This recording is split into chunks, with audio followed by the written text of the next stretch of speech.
Hi, this is T.H. Culhane for Solar Cities and Envisage, the Environmental Sustainability and Justice League of Mercy College. Clement Beaumont behind the camera. Clement was a student at Mercy College and now is a Solar Cities member and Envisage leader. And we're in my mother's apartment in Dobbs Ferry, New York, home of Mercy College, where we're continuing our experiments in biogas and in vertical aeroponics. This is what we think is the first indoor toilet biodigester made from a Home Depot bucket that's insulated. And it's the traditional Solar Cities form of the I love you, the input pipe here and the overflow pipe there, and then the gas out pipe there. Then it's insulated in the box. This biodigester, 5-gallon biodigester, takes all of my toilet waste. So that's 100% of the fecal material goes in here every day, and it doesn't leave the apartment. The overspill goes into another bucket, and there is an air stone from a 2.5 watt bubbler. It's the Aquarium Air Pump. And that is very reasonable because 2.5 watts, you can run off a battery in a small solar panel, and you can run it all the time. And that air is why there's no smell in here, even though all of the fecal material for a couple months is in here, along with a cup or so of food waste every day. The overspill goes in the bucket, and then the aeration makes it like soil, liquid soil. Then it can be discharged, used in the garden, poured down the drain, whatever I want to do with it. But the idea is in earthquakes, in power outages, blackouts, disasters, electricity gets cut and the toilets stop flushing. It's a disaster in apartment buildings like this, multifamily units, a lot of people, and like the hurricane knocks out power and then people don't know what to do. Well, you can do a compost toilet, of course, but then you have to go outside and get cover material, leaves, grass, flowers, which is fine. You can also use this liquid method and capture some of the gas and get the liquid fertilizer from it with this indoor biodigester. So I've been doing that in here and showing that it really does work. You do get some gas. Toilet waste doesn't have an enormous amount of energy, but I'm storing the gas in this inner tube here, and you can see the flame there. Maybe if I turn off the light here, you can really get close to it and come on down here and get a nice close-up of that beautiful blue flame.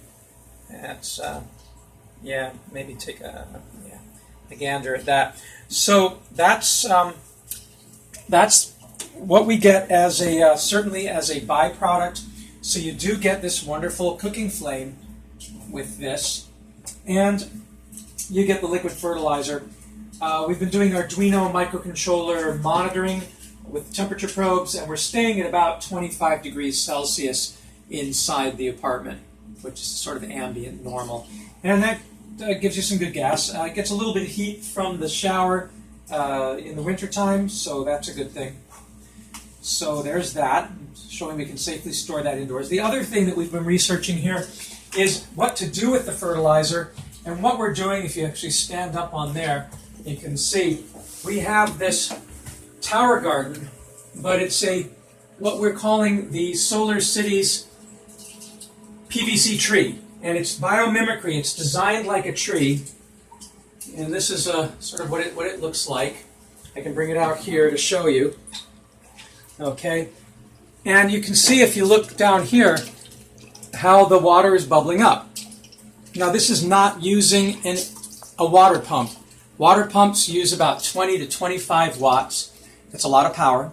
They tend to clog if you're using bioslurry, the living microbial-rich slurry that comes out of a biodigester clogs up the filters on pipes, water pumps. You got to take them out. They're submersible, but this, if you have a problem, a ground fault or something, there's a risk of getting electrocuted. And also, they tend to break, these impeller pumps. So I've lost about 3 pumps over the past couple of years because if they run dry, that's it. They're dead. And that's happened when we've left Mercy College for a while. The greenhouse has gotten hot. The slurry level went down too low, and the pump dried out and died. This is using an air pump. So if you look here, you see this dual air pump right here, and it's got I'm going into a 2-to-1 right there, and then it's variable, and you can see if I dial it back, it stops. When I dial it up and increase the air, it'll start pumping again. The nice thing is that this can be kept outside and safe and dry, and they'll last for a long, long time. They're really cheap. This one cost me about $20, and it only uses 4 watts as opposed to 20 watts for the normal one for, say, a tower garden.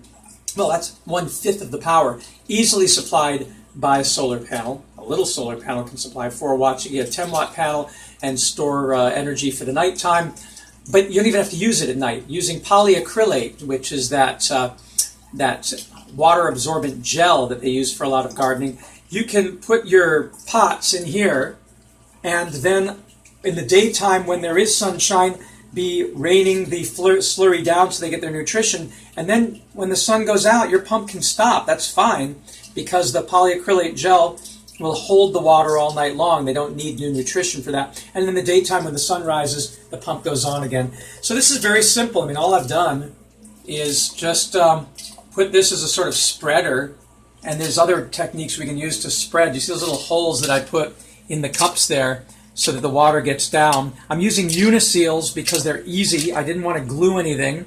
I just got 1.25 45-degree elbows for here, and then 1.5 inches. The 1.25 ones need a Schedule 35 uniseal, a 2-inch uniseal, Schedule 35. The 1.5 ones use the standard Schedule 40 2-inch uniseal and plugs right in. So it works really nice. As you can see, this is a piece of 4-inch pipe that comes from the store, 24 inches. That's the way it comes from Home Depot. I got a 4-inch to 2-inch reducer here. I've got another cup down like this on the bottom here, holding the pipe in the center, and also providing a basin so that some of the moisture can collect there. And then this is just 2-inch PVC, and I've got 2 feet the way it came, and then I cut a 9-inch piece. And I did that so the thing would be still small enough that I could look down, standing on my toes, and see. And then I can plant a lot more. I've only put 4 in because that's all I had, but I intend to put more cups here to grow. And they do stay wet down here. So the nice thing about this is it has a very small footprint. As you know from the tower gardens, they have a really wide base that's shallow, and in our living room, that was not an option. Certainly wouldn't be an option here in the bathroom or any other small area in the house. This, because of the 2-inch pipe, stores enough of the fertilizer to pump over, and you need the depth. You need depth to do airlift pumping. It can't be shallow, so you can't use easily an airlift pump with an existing tower garden or other hydroponic, aeroponic system.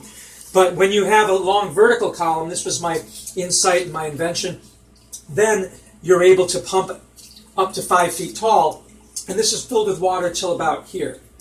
That's about it. And then the 1/2-inch pipe goes all the way to the bottom, and there's an air stone in the bottom of this. The same air stone that we've got going in, in an aquarium. So it's a very simple idea, something you should all try at home. Please do. It's exciting to be part of this. And we look forward to your results with the do-it-yourself vertical aeroponic solution. Couple it with your biogas, get your gas, take your fertilizer, and grow food in the zombie apocalypse.